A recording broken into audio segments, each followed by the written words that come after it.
हुजूर ने फरमाया ये दो कलमे ऐसे हैं जो जुबान से कहने तो आसान हैं, मिजान अमल पर जब कयामत में तुलेंगे तो इनका बड़ा ही वजन होगा। और फिर फरमाया हबीबतान इलर रहमान, ये दो कलमे तुम्हारे रब के महबूब हैं, अल्लाह को प्यारे भी बड़े हैं। सुबहान अल्लाही व बिहम्दिही सुबहान अल्लाहिल अज़ीम, ला हौला वला कुव्वता इल्ला बिल्लाहिल अलिय्यिल अज़ीम। ये 99 बीमारियों से शिफा है। और आला हज़रत रहमतुल्लाह अलैह ने हदीस लिखी है कि नबी पाक अलैहिस्सलाम ने फरमाया उनमें से हल्की बीमारी ये है कि ये पढ़ने वाले का अल्लाह गम दूर फरमा देगा। गमों से निजात के लिए ला हौल शरीफ को पढ़े, फिर इसके साथ साथ हस्बुनल्लाहु व निअमल वकील इसकी तस्बीह करें।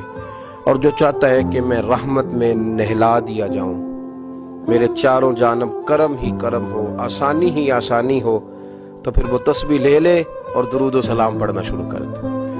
फिर वो करम में नहा दिया जाएगा। फिर उसकी जुबान से लेकर दिल तक, दिल से लेकर रूह तक, रूह से लेकर जुबान तक, हर चीज में अल्लाह मिठास पैदा कर देगा। और आप जरा समझिए, एक कतरा अल्लाह की रहमत का किसी को मिले तो दुनिया और आखिरत उसकी बन जाती है। तो हुजूर ने फरमाया जी मुझ पर एक बार दुरूद शरीफ पढ़े, अल्लाह 10 रहमतें नाजिल करेगा, 10 गुनाह माफ करेगा और 10 दर्जे अल्लाह अपने कुर्ब की तरफ उसके बुलंद करेगा।